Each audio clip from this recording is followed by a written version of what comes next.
여러분들 고속도로를 종종 이용하시나요? 여러분들 고속도로를 이용하시는 분들은 잘 아시겠지만 고속도로에서 많은 사고가 일어나는데 우리나라 고속도로 사망 1위가 있죠. 사고의 1위가 있는데 그것은 졸음운전이라고 합니다. 그래서 여러분들 우리나라 평균 고속도로 사고의 23%가 졸음운전이고 하루 평균 7건의 졸음운전 사고가 발생한다고 합니다. 여러분들 아마 기억하시죠? 몇 달 전에 영동 고속도로에서 버스 기사가 졸음으로 인해서 승용차를 타고 있던 안타까운 젊은 사람들이 그 자리에서 생명을 잃었던 안타까운 뉴스를 우리가 알 수 있습니다. 그래서 여러분들 실은 이 졸음 운전이 음주 운전보다 훨씬 위험하다는 통계가 나오고 있습니다. 그래서 고속도로를 운전하다 보면 많은 경고 문구가 있지요. 그래서 졸리면 어떻게 하라고 합니까? 쉬다 가라는 게 아니라 제발 쉬었다 가세요. 그러니까 얼마나 이게 강조하고 싶으면 졸리면 그냥 가지 말고 제발 쉬었다 가라고 합니다. 또 그거 갖고 안 되니까 어떻게 말하고 있습니까? 깜빡 졸음 번쩍 저승. 또 이런 문구도 있다고 합니다. 죽어봐야 저승 맛을 안다. 왜 이렇게 위협적인 말을 할까요? 그만큼 졸음 운전이 위험하다라는 것입니다. 근데요, 우리는 이런 졸음 운전뿐만 아니라 졸면서 공부를 하면 아무리 책상에 오래 앉아봤자 시험을 제대로 볼 수가 없습니다. 또 졸면서 어떤 일을 하게 되면 그 일을 때 굉장히 위험한 사고가 발생할 수 있는 확률이 높습니다. 근데 이런 차원뿐만 아니라 우리가 신앙생활 가운데서도요, 깨어있지 못하고 졸면서 신앙생활을 하게 되면 그 사람이 아무리 교회를 오래 다녔고 또 교회에서 높은 직분을 흔히 가졌다 할지라도 신앙생활에 기쁨이 없고 열매가 없는 것을 보게 됩니다. 그렇기 때문에 오늘 함께 살펴본 이 4대 교회를 향한 주님의 권면의 핵심이 있는데 그것은 바로 깨어 있으라입니다. 한번 따라할까요? 깨어 있으라. 그렇다면 왜 주님께서는 이 4대 교회를 향해서 반복해서 깨어 있으라고 말하고 있을까요? 먼저 이 4대가 어떤 지역인지 살펴보기를 원하는데요. 우리가 지난주 살펴본 디아디라 그 교회를 중심으로 해서 동남쪽으로 50km에 위치했습니다. 지금 보시는 지도처럼 이 4대 교회는 내륙에 있었어요. 그래서 내륙 지방인데 저것은 굉장히 도로가 잘 발달된 교통의 중심지였고 또 저곳에서는 아데미 지금 신전처럼 아주 큰 신전도 있었고 또 상업도 발전했습니다. 특별히 저 지역에서는 금과 은으로 된 동전이 최초로 만들어진 지역이었습니다. 특별히 이 4대라는 지역은요, 그 역사적 배경이 참 재미있는데 알렉산더와 또한 안티오쿠스에 의해서 2번의 멸망을 경험했습니다. 근데 재미있는 것은 2번 다 어느 때 멸망했냐면 밤에 멸망했어요. 다시 말해 적군이 밤에 쳐들어왔는데 그때마다 그 도시를 경비하고 있는 병사들이 졸음으로 인해서 깨어있지 못함으로 말미암아 2번에 걸쳐서 나라가 멸망을 하게 되었습니다. 또 AD 17년에는 대지진으로 인해서 그 지역 자체가 거의 초토화되고 말았습니다. 그러나 이제 그 테베리우스 황제 때 세금을 감면해주는 혜택을 받으면서 그 지역이 다시 일어나긴 일어났지만 예전과 같은 영화는 누리지 못하고 있는 상황 가운데 있었습니다.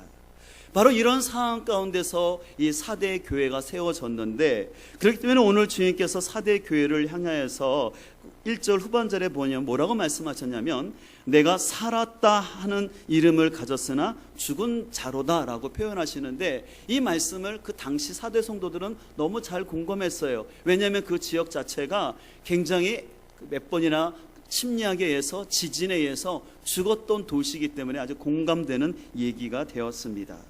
특별히 이 4대 교회는요, 오늘 말씀을 보게 되면은 이 4대 교회는 굉장히 겉으로 화려하고 성장하는 교회로 소문이 났습니다. 그러나 주님은 그 교회를 향하여서 뭐라고 말씀하시냐면 너희가 죽어 있다.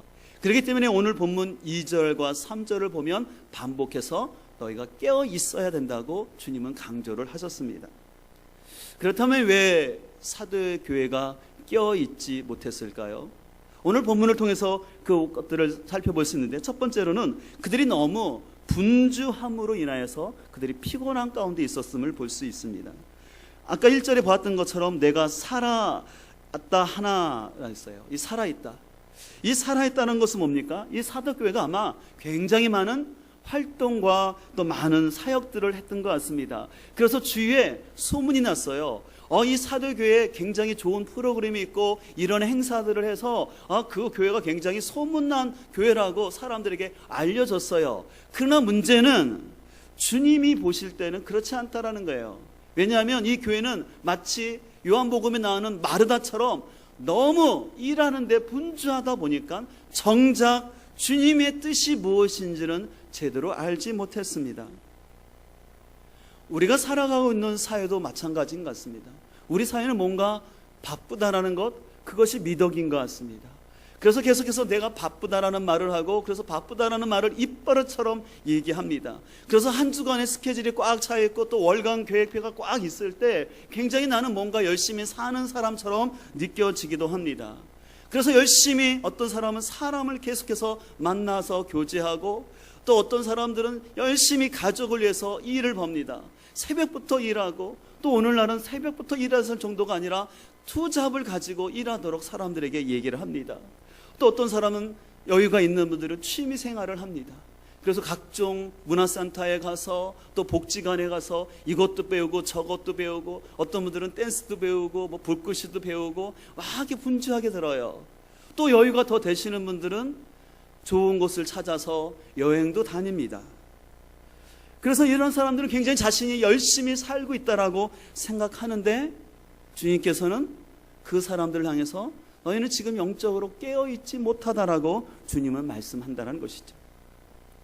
여러분, 사단의 전략회의가 있었다고 합니다.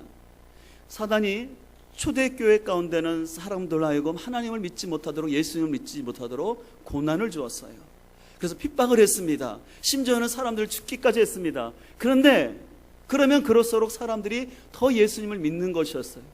그래서 사단들이 다시 모여서 우리가 틀렸다. 그래서 사단이 우리의 전략을 바꾸자. 이제 고난이 아니라 사람들에게 평안을 주자고 했습니다. 축복을 주자고 했습니다. 근데 이 전략이 잘 맞았어요. 진짜 사람들에게 평안을 주고 축복을 주니까 사람들이 예수님을 잘 믿지 않는 것이었습니다. 근데 이제 21세기가 됐습니다. 오늘날 됐습니다. 근데 오늘날 사람들은 예수 믿는 것 때문에 이렇게 핍박도 없을 뿐만 아니라 또 예수님을 믿지 않아도 실은 웬만큼 먹고 살기도 하고 돈도 잘 버는 것이었습니다. 그러니까 사단이 전략을 또 수정했어요. 요번에 준 전략은 뭐였냐면 사람들에게 분주함을 주자는 것이었습니다. 그래서 사람을 바쁘게 하는 것이에요.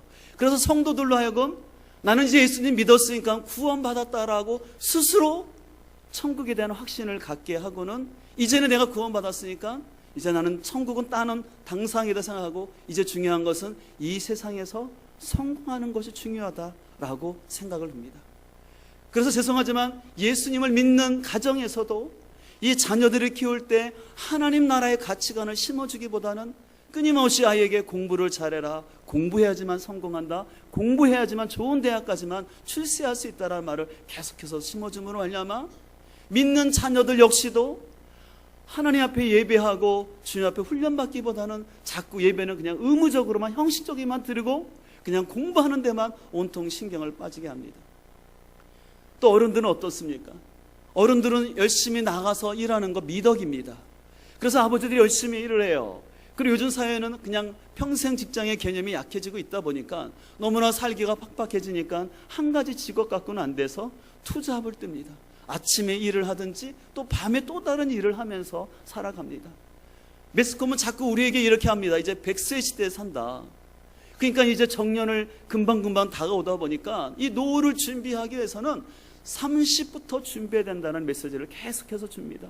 그러니까 30대부터 내 노후를 준비하기 위해서는 내가 열심히 돈을 모으는 방법밖에 없다라고 하면서 사람들을 굉장히 분주하게 만드는 것이었습니다. 또 우리 노년들은 어떨까요? 또 노년은 노년의 시간이 되는 대로 또 관심 있는 것들로 계속해서 바쁘게 돌아가게 하는 것을 볼 수가 있습니다. 이렇게 바쁘다 보니까 막상 분주하게 움직이지만 그 삶 속에 주님이 원하시는 열매는 없는 것입니다. 또 오늘 왜 주님께서 이 사대 교회에게 깨어 있으라고 했을까요? 그것은 그들이 이방 문화에 너무나 무감각하게 물들어 있었기 때문에 그렇습니다. 오늘 4절을 보게 되면 이렇게 말씀이 있습니다. 그러나 사대에 그 옷을 더럽히지 아니한 자 몇 명이 내게 있어. 여러분, 아시아 7교회 중에서 칭찬이 없는 교회가 사대교회예요. 그런데 그 사대교회 가운데, 그러나 칭찬이 없는 가운데 거기서 옷을 더럽히지 아니한 몇 명이 있다라는 것입니다. 그러면 이것을 반대로 하면 그 사대교회 대부분의 성도들이 지금 어떤 상황이 있다라는 것입니까? 세상 문화에 온통 물들어 있다라는 것입니다. 소수의 성도들 빼고는 세상 문화에 물들어 있었다라고 오늘 본문은 얘기하는 것입니다. 우리 신앙도 그런 것 같습니다. 우리가 세상을 같이 살아가지만 우리가 깨어있지 않으면 세상의 가치관과 문화와 또 미디어가 제공하는 그런 것들에 우리의 마음이 많이 뺏기게 되고, 그러다 보면 우리의 신앙이 졸음 운전의 신앙이 될 수 있다는 것입니다. 우리가 세상을 살기 때문에 세상을 이해하고 세상의 정보를 아는 거 필요합니다. 그러나 우리가 깨어있지 못하면 나도 모르게 그 세상의 가치관을 그대로 받아들여서 나의 생각이 오염될 수 있다는 것이에요. 아까 말한 것처럼 이 세상은 철저히 자꾸 우리에게 자본에 대한 욕망을 부리치켜서 이 자본이 있어야지만, 돈이 있어야지만 성공하고 안정감을 가질 수 있다고 자꾸 우리로 유혹함으로 인하여 돈에 집착하게 하든지, 또 인생을 엔조이할 수 있도록 어떻게 하면 인생을 쾌락 가운데 살 수 있는지에 대해서 끊임없이 미디어를 통해서 우리에게 공격을 해옵니다. 어떤 영성가가 그런 말을 했어요. TV는 사람들에게 즐거움을 주는 것이 아니라 사람들에게 물건을 사게 한다. 정확한 지적이었습니다. 실은 미디어를 통해서 뭐를 하려고 그러면 사람들에게 물건을 팔게 하고 어떤 자본주의적인 사회가 돌아갈 수 있도록 하는 역할을 하는 것입니다. 또 안타깝게도 여러분, 언론이라는 것은 국민의 눈과 귀의 역할을 해줘야 되는데, 안타깝게도 오늘날 우리 사회에서 언론은 오히려 국민들의 눈과 귀를 가리고 있는 것을 볼 수가 있습니다. 사회 현실에 대해서 직시하지 못하게 하고, 지금 굉장히 우리 사회가 어떤 사회 가운데 있는지, 문제 가운데 있는지 그 현상은 보지 못하게 하고 온통 국민들의 관심을 먹방이니 아이돌이니 자꾸 자극적인 것에 온통 신경을 쓰게 하면서 사람들로 하여금 이 사회에 대한 관심을 갖지 않도록 하는 것을 볼 수가 있습니다. 우리가 지난주에 또 여러분들 요나서를 큐티하신 분들은 아시겠지만 요나서 1장 5절과 6절에서 이런 말씀이 있습니다. 요나가 하나님의 뜻을 거역하고 그 배 밑창에 들어가서 어떻게 하고 있었냐면 깊이 잠들었어요. 또 선장에 그 잠들어 있는 요나를 향해서 뭐라고 말하냐면 자는 자여라고 요나를 부르는 것이었습니다. 왜 요나가 깊이 잠들었습니까? 그것은 육체적인 잠뿐만 아니라 그가 깨어있지 못했다라는 것이에요. 왜 깨어있지 못했습니까? 요나는 선민의식이라는 민족주의에 물들었어요. 그는 오직 자신의 이스라엘만 하나님의 택한 백성이라는 생각을 하고, 또 하나님이 여러 말씀을 주시지만 호세아 선지자와 아모스 선지자를 통해서 주시는 그 책망의 말씀에 대해서는 관심을 두지 않고 오직 우리가 하나님을 섬기고 있으니까 복을 받을 것이라는 기복주의적인 신앙만을 그들은 관심을 두었습니다. 그래서 호세아와 아모스 선지자는 너희들이 회개하지 않으면 저 아모스를 틀어서 너희들을 몽둥이를 치겠다라고 말씀했습니다. 그러나 이스라엘 백성들은 아모스와 호세아 선지자의 메시지를 좋아하지 아니하고 어떤 선지자를 좋아했을까요? 당연히 요나 선지자였어요. 요나는 철저히 민족주의였고 이 이스라엘의 선민이기 때문에 하나님 이 나라를, 우리 민족을 절대 니느웨에게 멸망시키면 안 됩니다. 그래서 심지어 요나는 자기 목숨을 걸어서라도 이 니느웨가 회복되는 것을 싫어했던 것을 볼 수가 있습니다. 이게 왜 그래요? 그의 생각이 민족주의에 오염되어 있어요. 그 신념에 가득 차니까 하나님 말씀이 들리지 않은 것이었어요. 그는 옳다고 자기가 행동을 했다고 생각하지만 그는 실은 굉장히 깨어있지 못한 영적 무지함 속에 있는 걸 볼 수가 있습니다. 우리도 그런 것 같습니다. 우리의 삶 속에서도요, 자신의 생각이 살아있거나 너무 분주하고 산만하게 살아가는 사람은 주님 앞에 깨어있는 게 아닙니다. 내 생각이 너무 많고 그러다 보면 내 생각과 맞지 않는 주님의 음성은 들리지가 않는 거예요. 나를 만족시키는 메시지에서는 내가 귀를 들리지만 정작 주님이 나로 하여금 회개하고 돌아오다라는 그런 말씀에 대해서는 내가 귀를 닫고 싶은 것입니다. 그러면서 계속해서 분주하게 움직이고 이것도 하고 저것도 하고 그것을 통해서 인정받고자 하는 그런 모습이 나타날 수가 있는 거예요. 저는 목회자로서 우리 성도들을 바라볼 때 너무 분주하게 움직이는 성도들 보면 안타까움이 많이 들어요. 그리고 어쩔 수 없이 참 바쁜 가운데 있는 성도들을 바라볼 때 기도하는 것은, 하나님, 참 우리 성도들의 삶이 참 그렇게 바쁘지 않게 살면서도 하나님과의 관계 속에서 좀 살아갈 수 있는 은혜를 달라고 실은 기도를 합니다. 왜냐하면 여러분들, 바쁘다는 게 굉장히 좋은 것 같지만 아까 말한 것처럼 바쁘다 보면은 내가 깨어있지 못하면 졸음운전 가운데 어려움이 발생할 수 있습니다. 그래서 자기 생각이 가득하고 또 분주함과 산만함이 가득한 사람일수록 신앙에 안정감이 없어요. 그리고 그렇게 주변에 왜 이렇게 사고가 자꾸 일어나는지 몰라요. 그러니까 안정감이 없고 일들이 자꾸 나타나 보니까 신앙생활의 열매와 어떤 기쁨이 없는 것이에요. 그렇기 때문에 여러분들 한번 곰곰이 여러분의 신앙생활을 점검해 보시길 바랍니다. 내가 지금 너무 분주하게 움직이고 있지는 않은가? 요즘 너무 내 생각에 가득하여서 내 마음에 주님이 주시는 평강을 없이 또 내가 자꾸 뭔가를 해야 되겠다라고 그렇게 나가고 있지는 않습니까? 근데 바로 그것이 영적 졸음 상태에 빠질 수 있다는 것입니다. 그렇다면 이런 영적 졸음 상태에서 우리가 어떻게 깨어 있을 수 있을까요? 오늘 본문 3절을 새번역 성경에서는 이렇게 말씀하고 있습니다. 여러분 자막을 보시고 함께 읽도록 하겠습니다.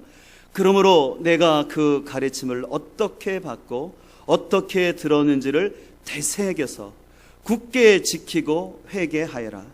만일 내가 깨어있지 않으면 내가 도둑같이 올 것인데 어느 때에 내가 내게 올지를 너는 알지 못한다. 여기 보면 그 가르침이라고 되어 있어요. 이 그 가르침은 크게는 예수 그리스도의 복음입니다. 또 좁게는 그가 몸담고 있는 공동체를 통해서 하나님이 그 지도자를 통해서 그들에게 가르쳐주신 말씀이라는 것이에요. 그렇기 때문에 저는 우리 교회에서 계속해서 복음에 대한 것을 강조합니다. 그렇기 때문에 우리 교회에서는 말씀이 이끄는 40일 복음학교를 해마다 반복합니다. 근데 이것은 한번 내가 들었다고 되는 것이 아니에요.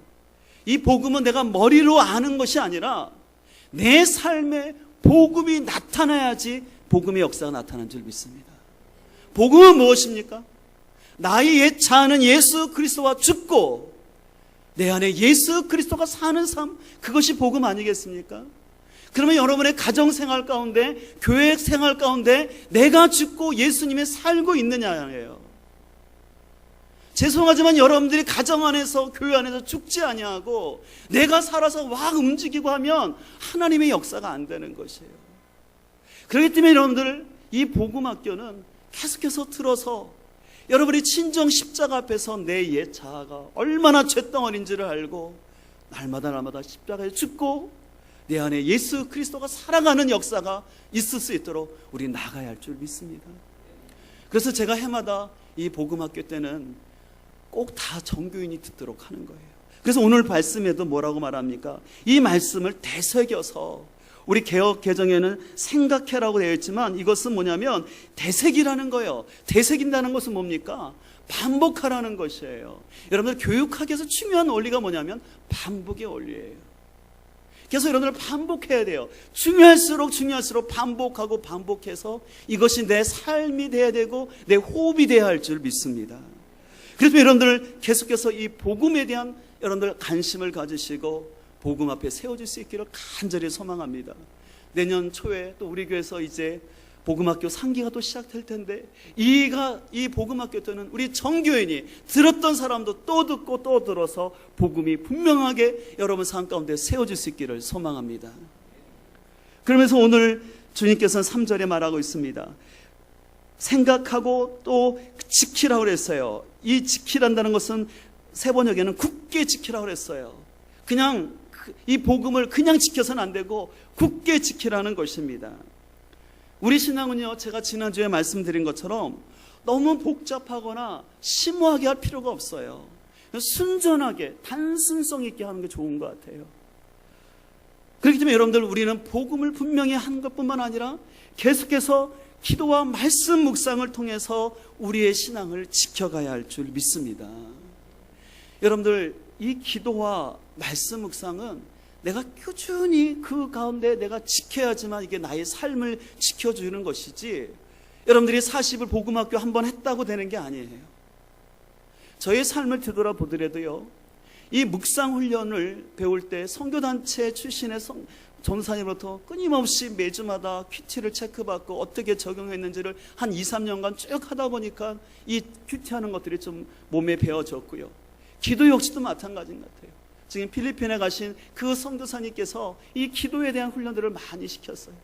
심지어는 저희 경천이가 낳았는데 몇 개월 되지 않는 아이인데 그 새벽 기도에 나오기 위해서 그 아이를 놔두고 왔어요. 그랬더니 새벽 기도 갔다 왔더니 그 아이가 일어나서 얼마나 울었는지, 너무 애가 화가 났는지 엄마 뺨을 때리더라고요. 그 아이가 속상했던 거예요. 왜 나를 이렇게 갑자기. 근데 어떻게 보면 인간적으로 생각하면, 목사님 세상에 무슨 새벽 기도를 위해서 애 얼마 낳은 아이들을 그렇게 놔두고 할 수 있습니까? 하는데 아닌 것 같아요. 지금 생각해 보면은 그런 기도의 훈련이 있기 때문에 우리의 신앙이 세워지는 줄 믿습니다. 그 아이를 더 재우고 엄마가 있어서가 아니라 그 아이를 하나님께 맡기고 우리가 기도하며 나갈 때 그 아이를 하나님이 키워주시고 인도하여 준 줄 믿습니다. 그럼 우리는 자꾸 아이 핑계대거나 남편 핑계대지 말고 하나님 앞에 기도하는 자리에 나와서 기도가 훈련되어야 할 줄 믿습니다.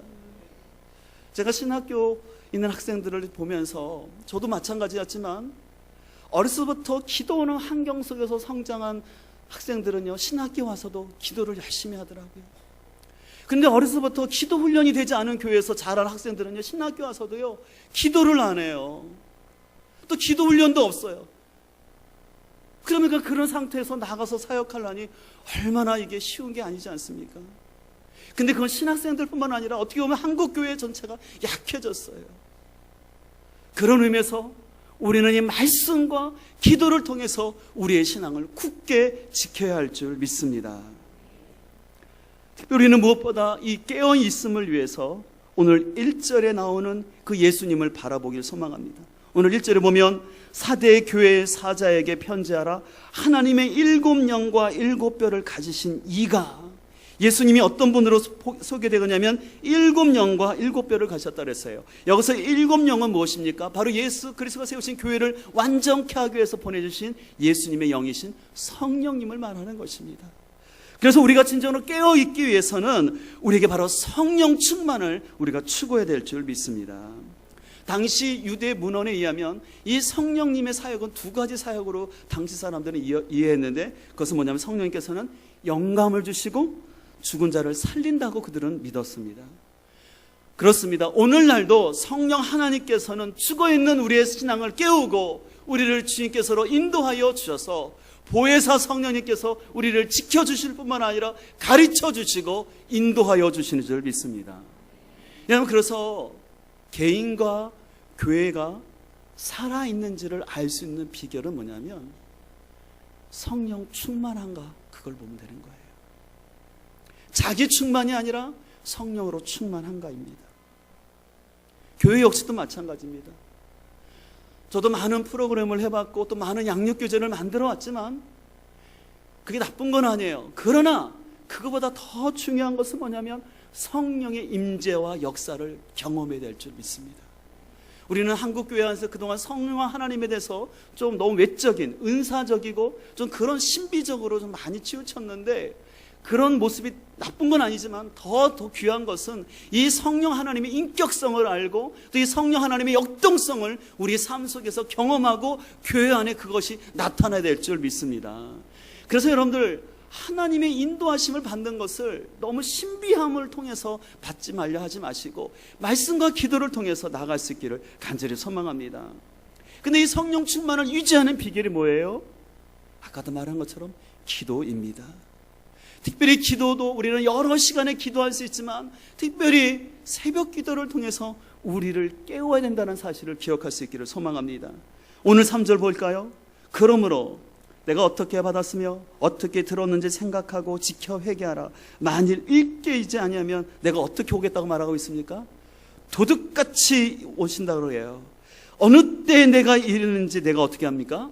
알지 못하기 때문에. 여러분, 도둑이 언제 옵니까? 밝은 대낮에 옵니까? 그런 도둑도 있지만 대부분의 도둑은 언제 예요? 사람이 깊이 잠들어 있는 새벽 시간에. 그래서 깨어 있으라는 것입니다. 그래서 저는 우리 교회를 섬김에 있어서 아까도 말한 것처럼 우리 교회가 행사나 프로그램 중심이 아니라 단순하지만 말씀 묵상으로 늘 생각과 언어를 새롭게 하는 데 집중하면서 이 기도의 날개가 같이 세워지길 소망합니다. 저는 교회 일꾼을 잘 쉽게 세우지 않는 목회자 중에 한 사람이에요. 그러나 제가 이제 앞으로 일꾼을 세울 때 제가 보는 두 가지 관점이 있어요. 이거는 여러분 잘 이해하셔야 됩니다. 그것은 뭐냐면 그 사람이 공적 예배에 잘 참석하냐는 거예요. 왜냐하면 공적 예배를 통해서 하나님은 우리에게 말씀하시기 때문에 그래요.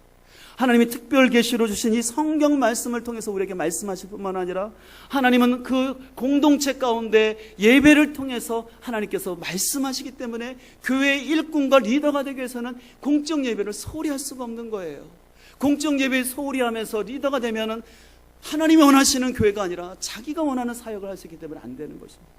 또 한 가지는 바로 기도예요. 왜냐하면 기도해야지만 자기 영혼을 세속에 물들지 않도록 깨어있게 할 뿐만 아니라, 그래서 자기 영혼을 지킬 뿐만 아니라 다른 영혼을 돌봐줄 수 있는 힘이 생길 줄 믿습니다. 여러분들 자꾸 오해하지 마세요. 단순히 여러분들이 지식으로 하나님을 알려 하거나 지식적인 게 전부가 아니라는 것이에요.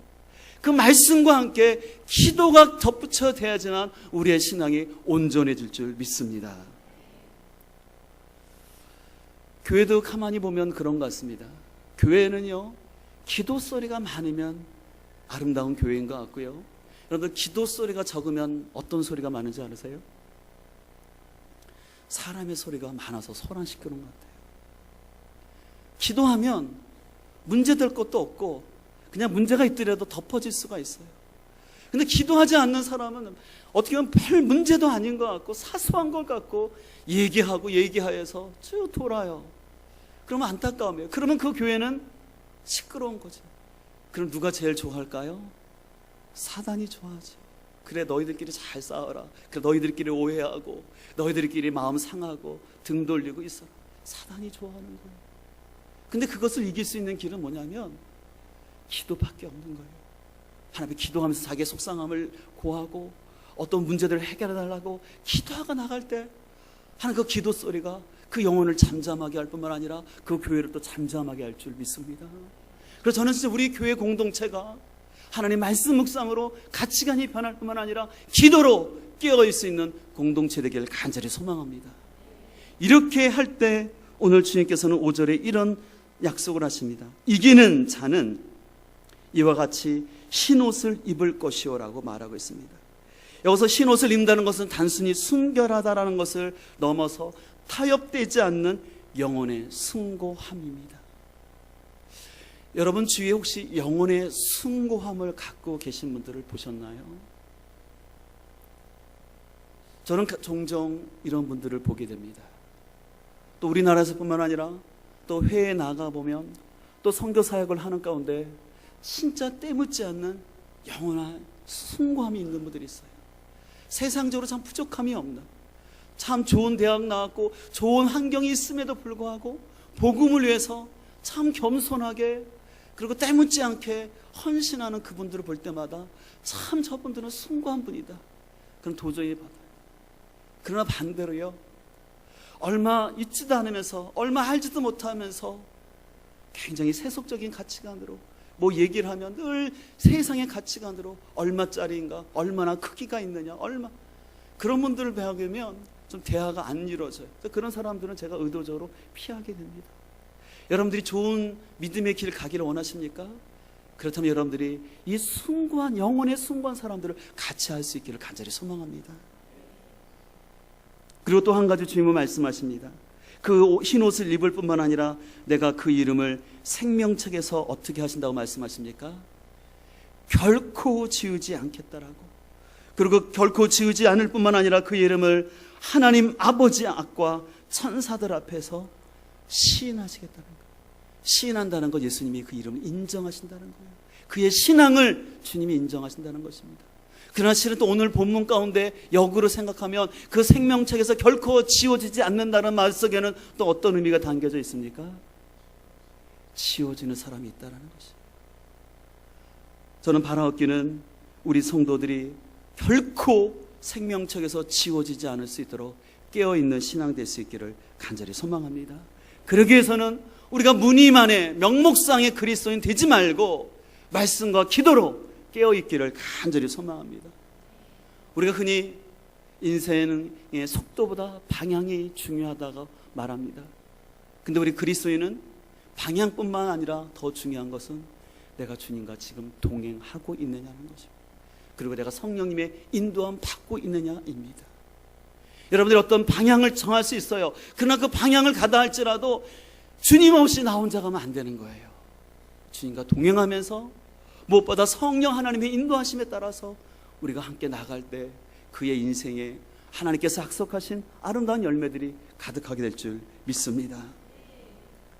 제가 설교를 시작하면서 졸음운전 얘기를 했는데, 저는 처음에 고속도로 좀 다니면서 이 졸음 쉼터가 생겼을 때 잘 이해가 안 갔어요. 왜냐하면 아니 여기 휴게소가 있는데 휴게소에서 쉬면 되지 뭘 또 그 사이에 졸음 쉼터를 만들어야 되나 생각을 했습니다. 근데 얼마 전부터는 제가 그 졸음 쉼터를 이용하고 있어요. 저는 휴게소만 갔었거든요. 근데 이게 뭐냐면, 죄송하지만 우리 어른들 앞에 죄송하지만 저도 조금 나이가 들다 보니까 어느 때는 졸려요. 근데 졸음 운전은 바로 2, 3초 그리고 좀 오거든요. 그때 쉬어야 돼요. 근데 졸린데 안 쉬고 가다 보니까 그게 문제가 되는 것이에요. 그런 의미에서 우리는 우리 삶 속에서 영적인 졸음 쉼터를 늘 준비해야 될 줄 믿습니다.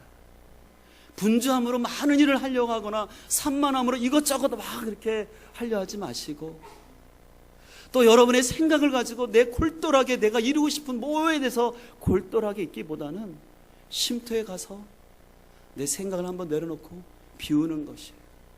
제가 오늘 칼럼에도 썼듯이 큰 쓰레기통을 준비하라는 사라는 이 책을 통해서 우리가 실은 많이 버릴 때 새로운 것이 들어올 수 있다는 것이에요.